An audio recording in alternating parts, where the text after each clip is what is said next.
Okay, so I'm in my 20s, right? I'm 25, which means I'm smack dab in the middle of the 20s. So I have the perspective of being younger and I still have my late 20s to look forward to, right?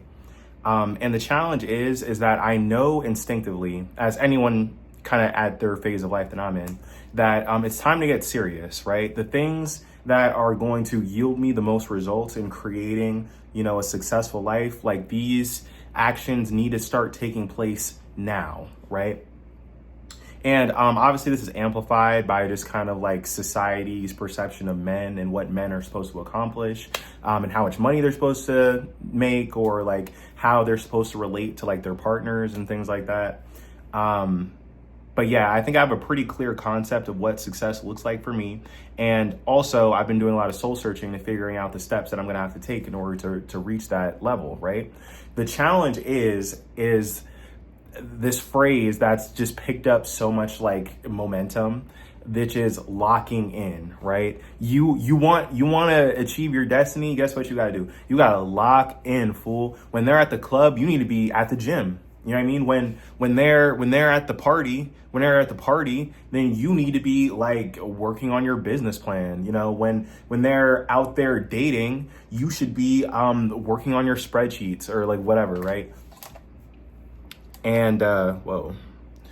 And yeah, like I think that that narrative is kind of becoming more and more kind of like prevalent in our culture. And I think it's not all bad, right? I think that people say lock in, especially because me personally, I consume a lot of self-help content. I'm attempting to create some right now. But and a big aspect of self-help content online is personal accountability, right? This is a great concept to know, because at the end of the day, like, the external world will kind of machinate without us, right? And all we really have control of is what's inside of our skin suits, right? Our universe, right? So all great stuff. So what's the problem? The problem is that human beings need other human beings in order to be functional, right? Novel concept, I know, especially since there are so many layers of connection in between us, with this new technological age that we're in. So all that kind of comes back around to locking in means social isolation, yo. It's social isolation. And this is especially the case when you're a man, right? Because um, I am of the belief that we really treat males like failure is some kind of like character flaw. Like, you know what I mean? Like, for instance, if I'm like a dad, right? If I'm like a dad and I got two kids and a wife, and I go on a business venture to try to make us move up, the economic ladder, and I fail miserably, people are gonna look at you like, dang, yo, you're a bad dad, yo. Or you fool, you know? People can be merciless. And I'm not saying that, like, if a woman did that, that she wouldn't get some slack, you know what I mean? She wouldn't get some criticism for it, but you kind of get what I'm saying. Like, and also too, there's just this prevailing narrative out in the world that it's a man's world, right? It's there for a reason. I'm not denying it, but like, oh, it's a man's world. So like, the implication is that if you can't if you can't go out there and make something of yourself as a man in the world, it's not because you didn't have the advantage, right? And maybe that's true. It's harder to achieve big things as a woman, I'm sure, right? I'm assuming, just statistically, that's what it looks like. And more power to the people that do that. But that doesn't automatically make it easy for a dude, right? So here we are, right, where self-value is being tied to your ability to lock in. And what is locking in? It's just a euphemistic phrase for discipline. Discipline, right? Discipline is the ability to trust yourself. Discipline is the ability to do the things that you said that you're going to do. And it's a key aspect to kind of controlling your reality, right? Because discipline is making yourself do what you want to do, so that in turn makes the rest of the world do what you want it to do. But the challenges with discipline, or especially like with this lock-in style of discipline, is that it really has a lot to do, ironically, still with external factors, right? Because at what point do you stop locking in? I feel like that's never really like specified, right? Like I feel like the implication is you stop locking in when you get what you want, right? Now for me, I'm an artist, right? Allegedly, right?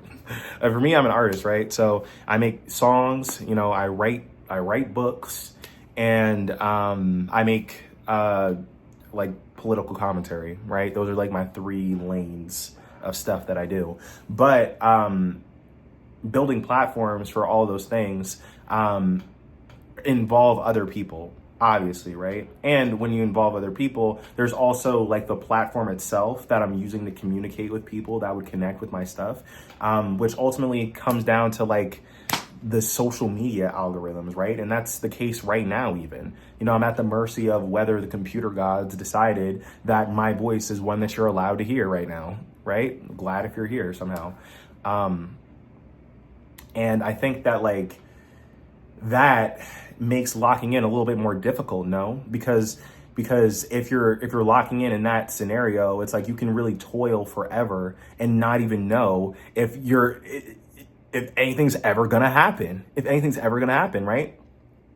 And then maybe you'll lock in for a little bit and then not see any results, and maybe decide to cut your losses. You're just like, maybe I should lock in on something else. Well, guess what? Those same people will be like, oh, like you just locked in for longer, yo. You should have locked in for longer, yo. Or oh, that didn't work out for you, bro. Then the next thing that you do, you gotta lock in on. You feel me? Or whatever, right? It's hard to know when to stop. Like, you know, the sunken cost fallacy, right? Where it's like, just because you've been doing something for a long time doesn't mean that you're handcuffed to it forever. But again, it's like, how do you know? It requires a lot of figuring it out for yourself, unfortunately. And there's no atlas, you know, there's no map, there's no manual for how you should live your life specifically, right? And it's hard because locking in is something that you do for your future self, right? I'm really big on living in the now. You know, that's kind of like a shift in thinking that I've come to more recently. That's kind of making everything a lot more manageable, like, you know, for me personally. But locking in is something done for the future, right? It's done in the now, but it's done for the future. And there's a lot of merit in the future because tomorrow will come. The sun will rise tomorrow, okay? And there's no benefit to pretending like it won't, you know? There's really no benefit to pretending like it won't. And it's also kind of challenging because it's like, okay, so I'm planning for this future, but when you're planning for the future, you're really not enjoying the moment. You know what I mean? That's just kind of what it comes down to, because at the end of the day, like I said, if your goals and achievements are built on external factors, then there's no guarantee that you won't just waste your life. Because if you're making yourself suffer in order to achieve a life that never comes, then guess what? You wasted it. You wasted it. You would have been better off chilling with your homies, dog, instead of trying to be an astronaut or whatever you want to do, you know? So, okay. So I said all this, right? I just trauma dumped to you all. But I do have some takes on this that I think are kind of positive, and there have been things that I've been trying to kind of like figure this out, right?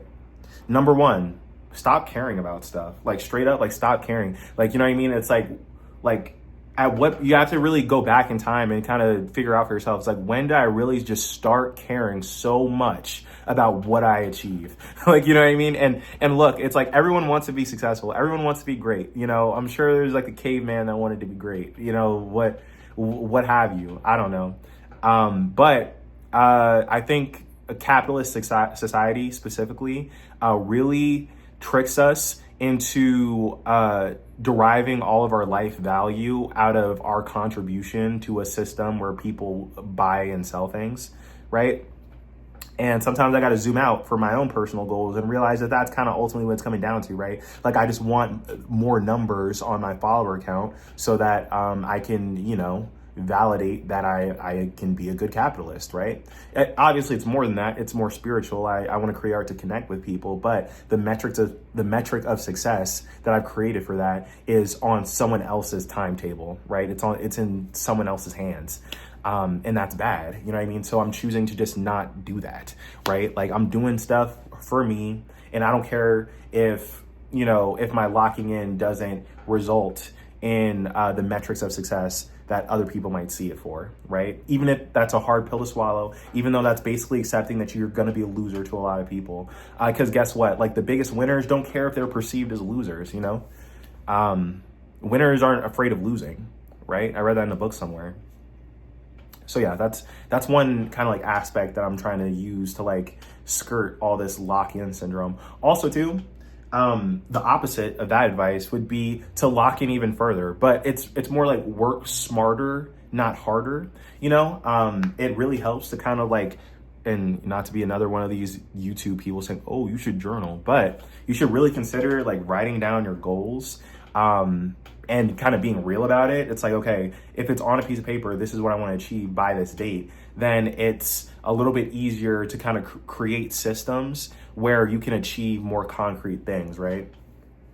Because it's like, okay, like for me personally, I'm trying to grow my YouTube channels. You know what I mean? My political channel, my music channel, and this one is like my little passion project, right? If I'm trying to do that, if my goal is just be a successful YouTuber, that's very vague, and it's kind of scary because it's like there's so many invisible steps. But maybe if you outline the steps, then you have a map.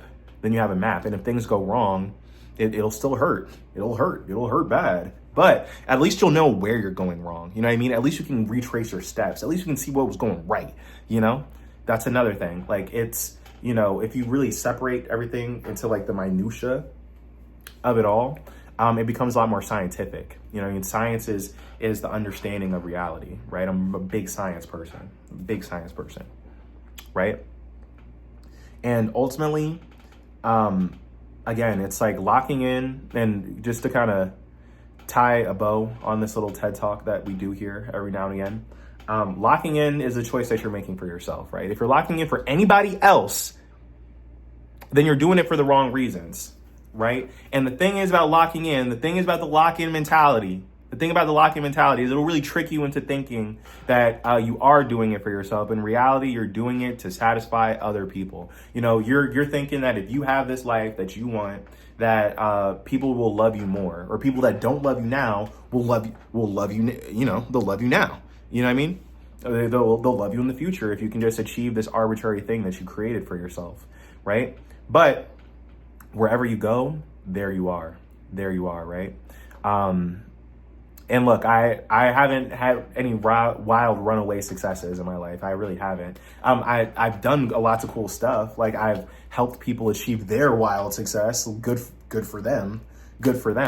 But even me as someone that's on the ground floor of all this, I know what it's like to kind of know. I know what it's like for people to get what they wanted and for them not to enjoy it. Put it like that, you know what I mean? And that might not be in terms of like career success, but it's also relationships, okay? It's your relationship with yourself. It's like, you know, people think that if the scale hits this number, then I'm gonna be good, or if this person likes me, then I'll be good. And you can probably relate to it too. You got it. Or even just being a little kid. Like, if I had this toy, then everything would be great. Everything would be gravy. But guess what? It wears off. Whatever gives you pleasure can give you pain. Okay. And the only things that can't do that, the only things that last forever, things that are eternal, are things with value. Things with true value could never lose their value. But yeah, that's pretty much it.